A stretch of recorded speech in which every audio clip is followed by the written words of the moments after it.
నాకు ప్రార్థన అనుభవం లేదు, అప్పుడు ప్రార్థన తెలియదు. అంటే ఆ టైము ఆయన పాట రాసి ఇచ్చిన కొంతకాలానికే కదా ఇదంతా. అదే ప్రార్థన అనుభవం, మోకాళ్ళ అనుభవం ఉంటుంది. మోకాళ్ళ అనుభవం పెడతారు కొడుకులు. ఓకే. వీళ్ళు ప్రార్థన చేస్తున్నారు. చేస్తూ ఉండగా నేను ఇంటికి వచ్చేసా. వాకిట్లో నిలబడితే లోపలికి వెళ్ళడానికి అవకాశం లేదు, కిక్కిరిసినట్టుగా ఉంది జనాభా.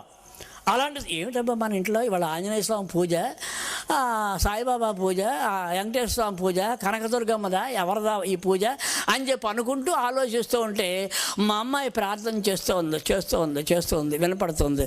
స్తోత్రం స్తోత్రం స్తుతి నాయన, స్తుతులపై ఆసీనుడా. స్తుతులపై ఆసీనుడు అంటే స్తుతులపైన కాదు, ముళ్ళపైన ఆసీనుడు ఆయన.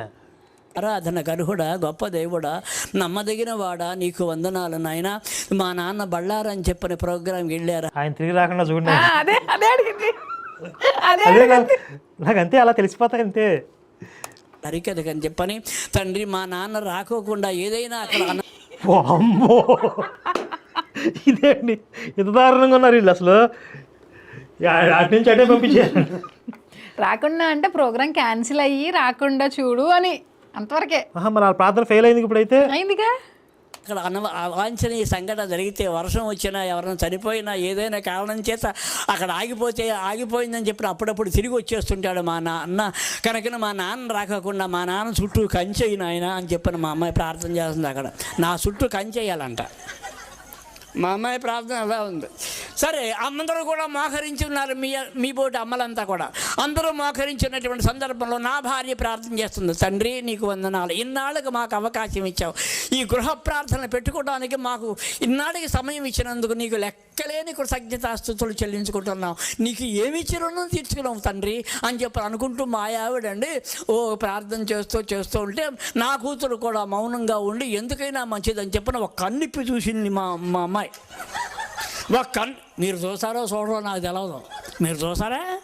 మీరు మంచోళ్ళు, మీరు చూడరు. ఫుల్ క్లారిటీ ఉంది వీడికి.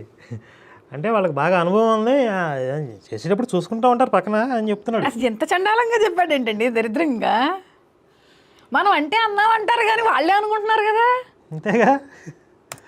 కనుక మా అమ్మాయి మాత్రం ఒక కన్నిప్పి చూసి అలా చూసేసరికి ఎదురుగుండా కనిపించా నేను. అమ్మ నాన్న వచ్చేసాడే అంది. అనేసరికి వాళ్ళ గుండెల్లో రైళ్లు పరిగెడుతున్నాయి.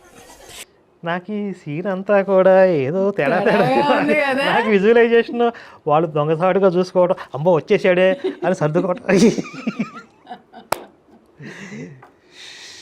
ఏమంటాడో ఏమైపోతుందో ఈ కార్యక్రమం అంతా చిన్నాభిన్నమైపోతుందేమో. అయ్యగారిని ఏమని అంటాడేమో, వచ్చినటువంటి అమలక్కలన్నీ నూనె పారేసుకుంటాడేమో, తోలనాడతాడేమో అనేటువంటి భయంతో వినారాడు. అటువంటి సమయంలోనండి మర్చిపోయాడు, గుర్తురాట్లేదు. నా భార్య ప్రార్థన చేస్తుంది. మా అమ్మాయి చెప్పింది, నాన్న వచ్చాడు. స్టన్ అయిపోయి నా కూతురండి కుర్చీ తీసుకొని ఎందుకైనా మంచిదని వీళ్ళందరినీ తప్పించుకొని చివరికి వచ్చి అక్కడికి కుర్చీ వేసి నాన్న కూర్చో అంది. అప్పుడన్నా మా అమ్మాయితో, అమ్మ ఏమిటి వాడు మన ఇంట్లో నువ్వు వచ్చేసావేంటి నాన్న, అక్కడ ఎవరో చనిపోయారట, అందుకని తిరిగి వచ్చేసాను. విజయవాడలోనే తెలిసింది నాకు మధ్యలోనే, కానీ తిరిగి వచ్చేసానమ్మా, బళ్ళారి వెళ్ళలేదు. అవును, విజయవాడలో ఎక్కడికి వచ్చిన టెలిగ్రామ్ అసలు? విజయవాడ నుంచి ట్రైన్ కదా, ట్రైన్లో బళ్ళారి వెళ్ళాలి వీళ్ళు. అయితే అక్కడికి విజయవాడ ఎవరైతే ఇతను తీసుకెళ్లే వాళ్ళు ఉంటారు కదా, ప్రోగ్రామ్ అరేంజ్ చేసిన వాళ్ళు, వాళ్ళకు వచ్చింది టెలిగ్రామ్ అని నేను అనుకుంటున్నా. అదే అయి ఉండాలి కదా. సరే, ఏదైతే ఏంటి, వచ్చాడు కదా, తిరిగి వచ్చాడు, చూశాడు అరాచకాన్ని. అయితే మరి ఏంటి ఇంతమంది జనం వచ్చారు, ఈ అమలకలంతా వచ్చారు, కూర్చున్నారు, మరి లోపల రావడానికి నాకు అవకాశం లేదు. సరే, ఆ సంగతి ఎట్లా ఉంది అసలు, ఇవాళ ఏంటి, ఏదన్నా పూజ పునస్కారమా ఏమిటన్నా? కాదు నాన్న, మేము ఇవాళ గృహ ప్రార్థన పెట్టుకున్నాం. గృహ ప్రార్థన అంటే యేసుక్రీస్తు వారి ప్రార్థన. సరే, నీ బ్రతుకు చాడా, యేసు ప్రార్థన ఏమిటే కాదు. ఇప్పుడు పాట రాసిచ్చిన తర్వాత, ఇది పాట రాసిచ్చిన తర్వాతే మరి తర్వాత వీడికి ఏం అర్థం కాని నంగనాశిలాగా, ఏంటమ్మా ఇది, ఏం చేస్తున్నారు మీరు అని అడుగుతున్నాడా? యేసు గురించి ఏకంగా పాట రాసిచ్చాడు. మరి సిగ్గు శరం లేకుండా వీడు డబ్బులు తీసుకుని యేసుని పొగిడి పాట రాసి ఇప్పుడు ఇంట్లో గృహకూడికి పెట్టుకుంటే అంత అసహ్యంగా తిడతాడా? అంటే పాట డబ్బులకు రాశాడు అలా అని నేను నమ్ముకున్నానని ఆయన చెప్పుకోవట్లేదు కదా. కానీ వెలుగు దిగింది కదా, వెలుగు దిగినప్పుడు మరి ఆయన గురించి తెలియాలి కదా. తెలియలేదా? వీళ్ళకి తెలియదండి, ఒకసారి దిగితే వెలుగు 4-5 సార్లు దిగాలి. అసలు మనం ఎవరమే? యేసు ప్రార్థన అండి. అవి ఎక్కడ జరుగుతాయి? గూడాల్లో, పల్లెల్లో జరుగుతాయి. ఎవరు చెప్పారు నీకు? ఎవరు నీకు ఈ సలహా ఇచ్చింది అని చెప్పని మా అమ్మాయినండి కసురుకున్నా, నోటికొచ్చినట్టు మాట్లాడుతున్నా.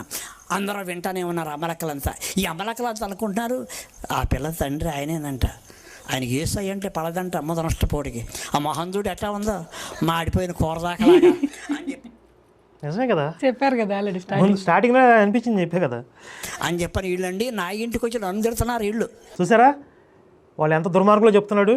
వాళ్ళ ఇంటికి వచ్చి పందుల్లాగా పందికొక్కుల్లాగా తిని ఆ ఇంటి వాళ్ళని తిట్టిపోస్తారు వాళ్ళు. ఈ మీ పొరుగు వాడిని ప్రేమించండి మా బైబిల్ చెప్పిందని చెప్తారు. ఎక్కడ ప్రేమిస్తున్నారు వాళ్ళు? చూసారు అంత దుర్మార్గులు వాళ్ళు. మేము అంతేనండి, దుర్మార్గులు సార్ వీళ్ళు. మా రాజకీయం ఇంతే. నా టైం బాగోలా.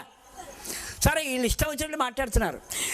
నా కూతురు సోన్న పాయలబా అన్న, నాన్న తర్వాత మాట్లాడదాం కుర్చీలో కూర్చో అన్నది అని కుర్చీ వేసింది. అక్కడ వేసేసరికి సరే వేసింది కనుక నేను కుర్చీలో కూర్చోవాలా, ఆయన చెప్పేది ఏమిటో వినాలా, అదేం లేదు.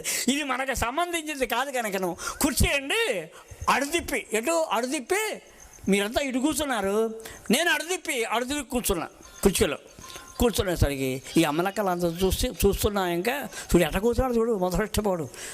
ఏసై అంటే పడదంట, ఇటువంటి వాళ్ళు ఉంటారు రకాలు అంటుంది ఒక పెద్ద ఆవిడ. వినపడేలాగే అసలు ఆయన తిడతాడని వాళ్ళు భయపడతంటే ఒక పక్కన అలా ఎవరైనా అంటారు ఎవరింటికన్నా వెళ్ళి డైరెక్ట్గా ఓపెన్గా ఏమో కొనుక్కుంటున్నారో నిజంగా ఎన్నాడేమో.